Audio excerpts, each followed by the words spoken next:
Mai. Ko Pak. Ko. Kok kambiang kah? Ya. Kambiang. Lancak kadang suku. Nak kambiang. Ini untuk korban. Yo bisa kok untuk korban. Pak kita mati. Lah, emang kambiang kah? Kambiang ko. Kalau anjing enggak boleh ko Pak, ko kambiang. Berayo berapa bulan lah? Sebulan lah. Lek mungkin kambiang sekarang itu untuk korban. Kasih resep. Jadi insyaallah Pak, kalau kambiang tuh ambo jamin gadang. Kalau orang lain nak mau bagi resep. Iya. Apa cara?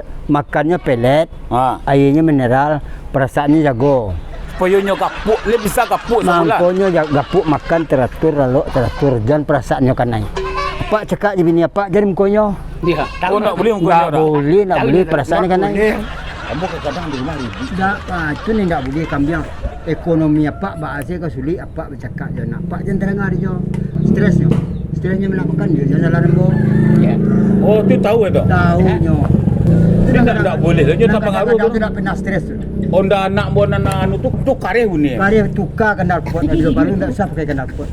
Pak ya lah menjaga tu. Memang konya Pak. Jadi kambiang kalau ada di rumah awaknya lah hati jawab. Supaya makannya lama Pak jagonya. Apa lalu je bini apa jangan tahunya. Stres. Oh, itu tak boleh. Tak boleh. Tak boleh dia tahu. Tidak boleh.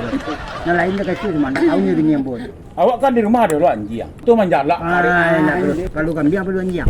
Ya. Ini kan tak lambung. Setelah itu lah jadi kok banjang apa banjang lah dia. Ya. Selama kambiang. Kamu cik di ko pikir. Jadi orang rumah ambo di rumah mak.